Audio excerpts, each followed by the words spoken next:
It is absolutely time to break the seal on this box. I've really been looking forward to checking this thing out. I can't wait to see how it does on the trail.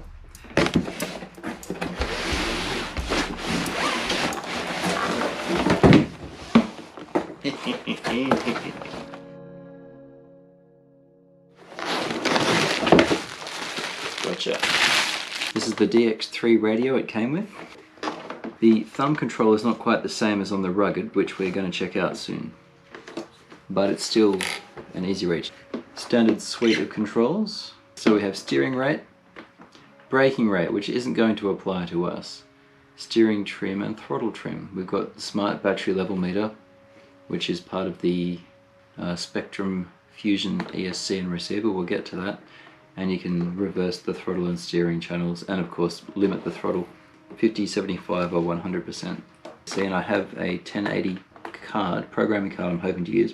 I see there's a bind button there. I haven't read the instructions yet. Bit of a chronic problem if you've been watching this channel. I don't know what the button on the back does. Some of you do, and you're probably yelling at the screen right now, but 4 AA batteries rather. But we will work this thing out. I'll get to it. Put it here safely. Let's have a look at this vehicle. The plastic cover here is necessary. It's nice and thick too. That prevents scratching. Some plastic is unavoidable.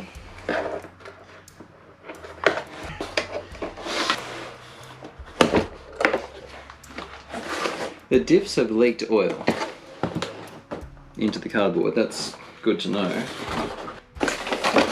So they've included batteries for the remote. There's a waterproof box, tools, there's a peaked cap, and there's a servo saver assembly. Stickers, manual. I'll carefully put this in my pile of manuals. And one day, far from now, I may actually read it. Now, you've seen reviews for this thing before, I'd say. If you haven't, thank you so much for entrusting the first impression to me. I'll try and honour your attention here. I'm looking for the midpoint. It's actually right at the rear of the skid plate for balance, with no battery. So the balance point is at what, 65 forward, so where my hand is here is the midpoint as far as balance goes. It's very close there.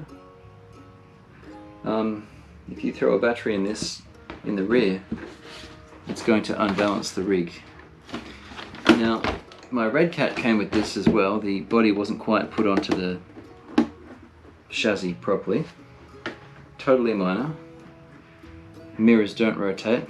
Now, when I say, I mentioned that it's not really an issue, but the Lexan's been sitting against that frame for a little while. The green Red Cat still doesn't go on very cleanly. It's a little bit too plush, honestly. And okay, so just like on the Red Cat, it drops pretty quickly. The first thing I did with the Gen 8 V2, when I felt this, particularly that, like this is the point of rest, so you actually have this much suspension that's not really being used. On a shorter vehicle, you'd want to add preload to the rear, which is the very first thing I did with the Red Cat up there, the green vehicle up the top there. With this, it's a much longer vehicle at least. There's a lot more vehicle in the rear from the skid plate than in the front. So for our driving review, I'm going to leave everything bog stock. I've already got plans for all my vehicles here, but my very first thing I'd like to do is to get them all around the track in their stock format, because that is hopefully going to be a helpful guide for expected capability out of the box. Now, These concealed body pins are slightly smaller than standard 1/10 scale body pins. Nothing wrong with that. The wipers in their default position are actually sitting below the windscreen. Are they screwed or what? Yeah, okay, so they can be set anywhere. They're on little screws. I didn't know that. The light plugs are color coded. On this all-in-one receiver, the cables are a little bit of an untidy state, but the red goes to red, which is rear, and white goes to white, which is front.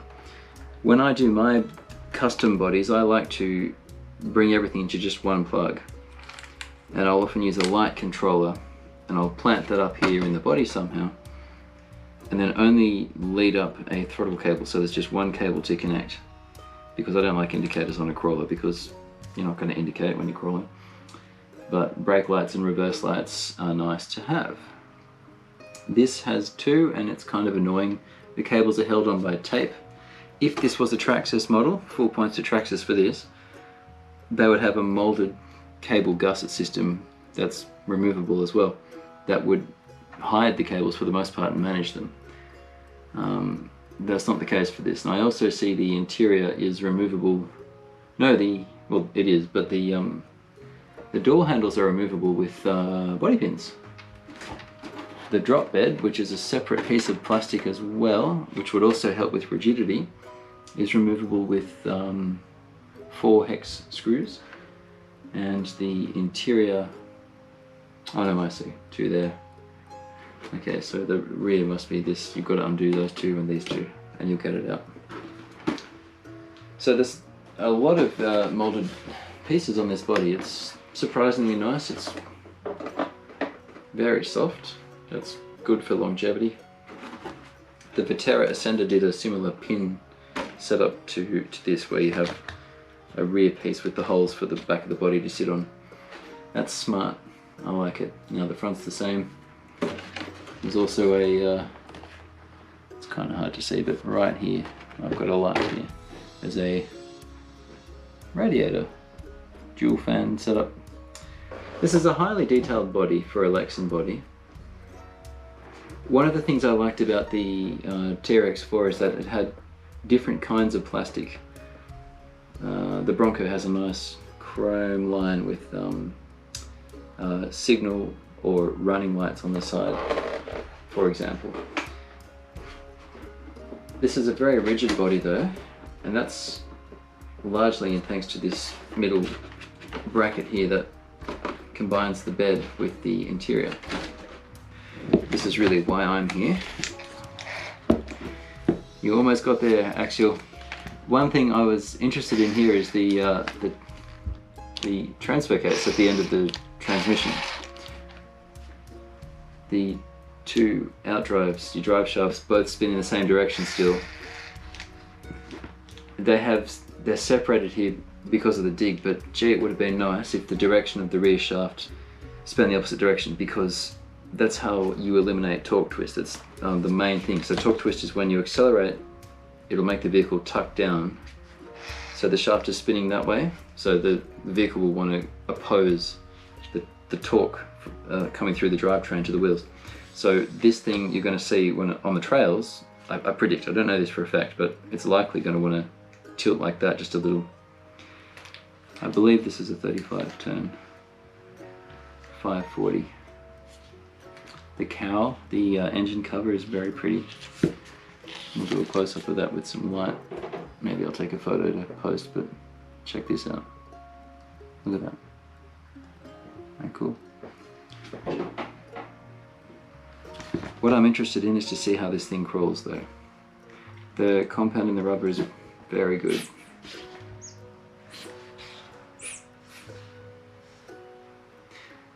These are, at first squeeze, considerably firmer than the Red Cat when I had that open.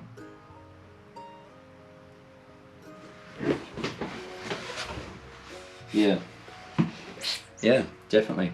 But it's not the foams, it's actually the rubber. The rubber on these tires is, maybe it's the thickness, it feels like. I've 3D printed in TPU. Actually, you know what? Hold that thought. This is the Axial supplied rubber with the original, oh, I guess the second generation SCX10 version 1, the traps or troubadours. They are a very hard compound, and you can run this thing and the tread just wouldn't wear down. So it was hard wearing, and the foams were nice enough, but gee, the rubber didn't want to wear down. The rubber in more recent ready-to-run vehicles is so much better. And the Vetera Ascender had reasonable rubber for what it was, but Traxxas really started with the Canyon Trails. These are really nice for a ready-to-run. This is the spare from the back of one of them. I don't remember which, I've got a few. They're glued, they're not beadlocks, but the rubber itself is nice. This is better again. This is super sticky in comparison. It's kind of like a slippery plastic, rubbery, sticky rubber. For what it's worth, I've been playing with printing with TPU. This is 3D printed tire, and this is the 9th iteration. They're soft, it's pliable, it's still too hard for crawling, but I got it to a point where it's good enough to be on a wheel, and it'll be okay. I learned quite a bit about tires from trying to 3D print with a filament printer. This is just a modified Ender 3. I learned about sidewall thickness, and also how thick I made the actual carcass of the tire. These feel less squishy than on the Red Cat, but it feels like it's in the rubber, not the foam, that makes it so.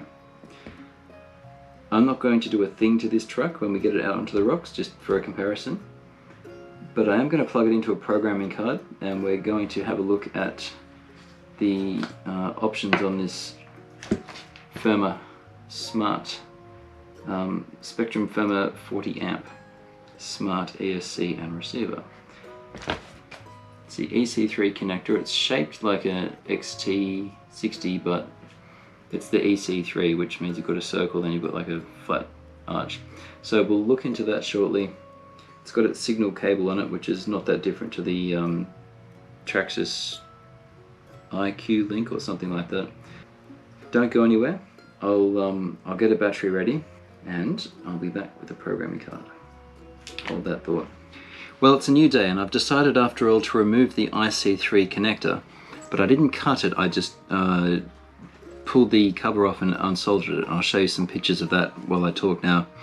I've put batteries in the radio, and what we're going to do now is use a 1080 programming card, the Hobbywing 1080. So what we want is the program port, which is the one closest to the inside of the vehicle. You want to make sure your polarity is correct, so I've got negative on the end and signal, which is the orange one on the side towards me. Same alignment as the other cables. Connect the battery. And when you have a programming card plugged in, you don't need to worry about the model running away on you. It won't. But if you're ever unsure, it doesn't hurt to get the thing up off the wheels. I'm going to hit the power. Okay, so this is the 1080 card.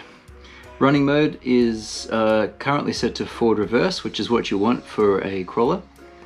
Item 2, battery type. This just tells the receiver, the ESC, whether or not to have low voltage cutoff or not. We'll leave that on because we're going to use LiPos. 3, cutoff voltage. This is personal preference. They've got it set to 3 by default. I personally prefer 2, but it also doesn't really matter. When you hit OK, it'll upload that. So now that's been set. We go to item 4. Oh, I should say I've got a series on this card and what everything means, including a detailed explanation of freewheeling, which seems to be really missing from the internet. But I can interpret that for you. I'll link that video soon. But today we're just going to get this, we're going to have a look at this so that we can get it out onto the track. I'm otherwise not going to change any of these settings because I want to review this thing on the rocks in its complete stock form. But 4 is initial start force. The lower you go here, the greater it's going to rely on the resolution of the radio. So it's currently set at 3, which is 4%, which means the very smallest amount of throttle that you can send to the motor is 4%. I'd prefer that to be 0%. I'd prefer to have the full control in the radio rather than the ESC dictating the resolution. But we're going to leave it because that's stock, and I'd like to do a complete stock comparison on the rocks, which we're going to do shortly. Max forward force, of course, we want 100%. In any case, we'll leave that on 100 and we'll leave this on 100, so it has no bearing on this today. Max reverse force is also setting 4, which is 100. Max brake force, initial brake force, we can ignore, that's 7 and 8 because we're not braking. If this was a different kind of model that wasn't a crawler, you'd accelerate, then you first tap on the reverse as a brake, but we don't need that for crawlers, we just want forward and reverse. Drag brake is set to the 70% by default. Gearing, motor turns and ESC will affect your drag brake. We might come back and talk about this after I finish the review, because I'd like to review this thing completely stock, so we'll leave that for now, but it's set by default, drag brake to 70%. The drag brake rate is how quickly the ESC will apply braking from when you come off the throttle, and it's how quickly it implements it from coming off the throttle to that setting of 70%. In this case, drag brake rate is set to level 4. It goes up to level 9, so it's roughly in the middle. Level 9 means it would instantly implement drag brake. Level 1 means it would be much more staggered. I will have a guide that gives you an idea of what to set these things to based on the turn of your motor, your gearing, and the weight of the vehicle and its intended use. I've got a whole thing I'm building on that, so stay tuned for that. 11, neutral range, that refers to your radio. Many cheap radios are a little bit fiddly on this. They might be too wide or too narrow. You can set how wide your neutral range is before anything happens. That's basically what that means. We're going to leave that. It's default set to 0.05 milliseconds. I usually have things set to 0.04, but honestly it's not a big deal. 12, start mode punch.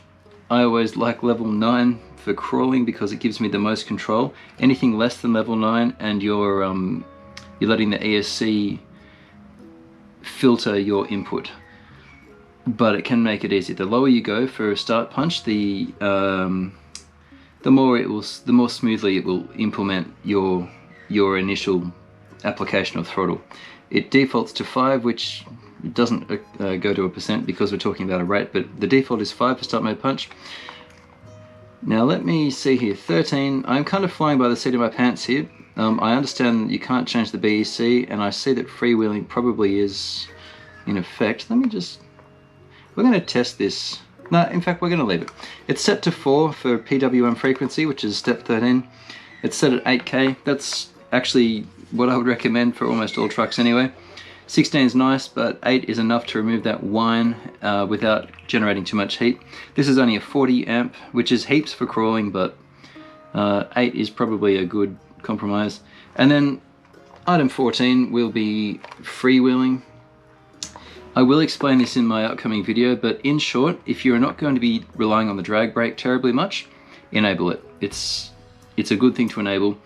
If you are going to be using the drag brake a lot, it's going to actually generate quite a bit of heat.